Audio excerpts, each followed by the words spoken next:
क्या सच में गंगा स्नान करने से ही पवित्रता मिलती है या फिर पवित्रता हमारे मन में होती है? संत रविदास जी की यह कहावत मन चंगा तो कटौती में गंगा सिर्फ शब्द नहीं बल्कि गहरी आध्यात्मिक शिक्षा है।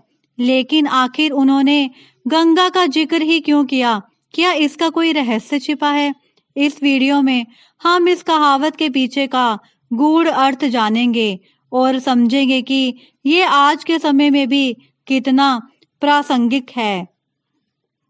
12 फरवरी 2025 को माघ पूर्णिमा पर रविदास जयंती मनाई जाएगी। रविदास जी की रचनाएं आज भी लोगों को प्रेरित करती हैं। इन्हीं में से एक है मन चंगा तो कटौती में गंगा, अर्थात मन शुद्ध है, नियत अच्छी है तो वह कार्य गंगा के समान पवित्र है। रविदास जी की इस कहावत में कटौती की तुलना गंगा से क्यों की गई है? इसके पीछे एक बेहद दिलचस्प कहानी है। एक दिन संत रविदास अपनी झोंपड़ी में बैठे प्रभु का स्मरण कर रहे थे। तभी एक राहगीर ब्राह्मण उनके पास अपना जूता ठीक कराने आया। रविदास जी ने पूछा, कहाँ जा रहे हैं? ब्राह्मण बोला, गंगा स्नान करने जा रहा हूँ। जूता ठीक करने के बाद ब्राह्मण ने रविदास जी को मुद्रा दी, लेकिन उन्होंने इसे स्वीकार नहीं किया। कहा कि यह मुद्रा मेरी तरफ से माँ गंगा को चढ़ा देना। ब्राह्मण जब गंगा पहुंचा और गंगा स्नान के बाद जैसे ही ब्राह्मण ने कहा, हे गंगे, रविदास की मुद्रा स्वीकार करो, तभी गंगा जी से एक हाथ आया और उस मुद्रा को लेकर बदले में ब्राह्मण को एक सोने का कंगन दे दिया। ब्राह्मण जब गंगा का दिया कंगन लेकर वापस लौट रहा था, तब उन्हें विचार आया कि रविदास को कैसे पता चलेगा कि गंगा ने बदले में कंगन दिया है। मैं इस कंगन को राजा को दे देता हूँ, जिसके बदले मुझे उपहार मिलेंगे। उसने राजा को कंगन दिया, बदले में उपहार लेकर घर चला गया। जब राजा ने वो कंगन रानी को दिया तो रानी खुश हो गई और बोली, मुझे ऐसा ही एक और कंगन दूसरे हाथ के लिए चाहिए। राजा ने ब्राह्मण को बुलाकर कहा, वैसा ही कंगन एक और चाहिए, अन्यथा तुम्हें दंड मिलेगा। ब्राह्मण संकट में आ गया, सोचने लगा कि दूसरा कंगन कहाँ से लाऊं। डरा हुआ ब्राह्मण संत रविदास के पास पहुंचा और सारी बात बताई। रविदास जी बोले कि तुमने मुझे बिना बताए राजा को कंगन भेंट कर दिया। इससे परेशान ना हो, तुम्हारे प्राण बचाने के लिए मैं गंगा से दूसरे कंगन के लिए प्रार्थना करता हूँ।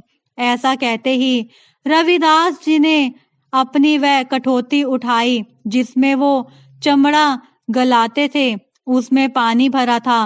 रविदास जी ने माँ गंगा का आवाहन कर अपनी कठौती से जल छिड़का। जल छिड़कते ही कठौती में एक वैसा ही कंगन प्रकट हो गया। रविदास जी ने वो कंगन ब्राह्मण को दे दिया। ब्राह्मण खुश हो गया और कंगन राजा को भेंट कर दिया। तभी से ये कहावत प्रचलित हुई कि मन चंगा तो कठौती में गंगा। इसका एक अर्थ ये भी है कि नियत साफ होगी तो स्वयं ईश्वर भी आपकी मदद के लिए आपके दर पर आ जाएंगे। कहा जाता है कि एक बार एक अमीर व्यक्ति ने संत रविदास जी से कहा, आप गंगा स्नान क्यों नहीं करते? गंगा में स्नान करने से सारे पाप धुल जाते हैं। इस पर संत रविदास मुस्कुराए और बोले, मन चंगा तो कठौती में गंगा। अब सवाल उठता है, कठौती क्या है? कठौती एक छोटी बाल्टी या बर्तन होता है जिसमें मोची अपने जूते धोते हैं। संत रविदास जी ने कहा कि अगर मन शुद्ध है तो यह छोटा सा पानी का बर्तन भी गंगा के समान पवित्र हो सकता है। गंगा नदी को हिंदू धर्म में अत्यंत पवित्र माना जाता है। माना जाता है कि उसमें स्नान करने से पाप धुल जाते हैं। लेकिन संत रविदास जी ने यह संदेश दिया है कि असली पवित्रता बाहरी नहीं बल्कि आंतरिक होती है। सिर्फ गंगा में स्नान करने से कोई पवित्र नहीं बनता, बल्कि मन और हृदय की शुद्धता आवश्यक है। अगर मन में छल कपट घृणा अहंकार है तो गंगा में 1000 बार स्नान करने का भी कोई लाभ नहीं।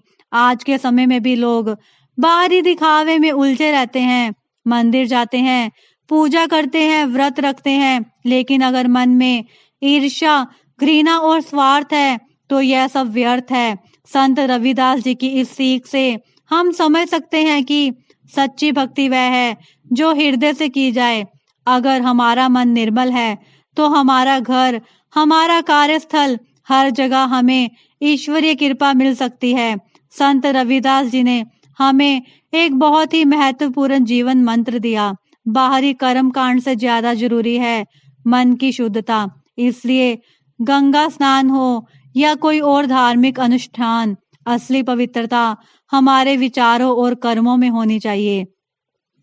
अगर आपको यह ज्ञानवर्धक लगा हो तो वीडियो को लाइक करें और कमेंट में बताएं कि संत रविदास जी की इस कहावत से आपने क्या सीखा।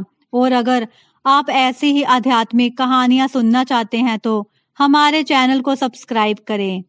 जय संत रविदास जी।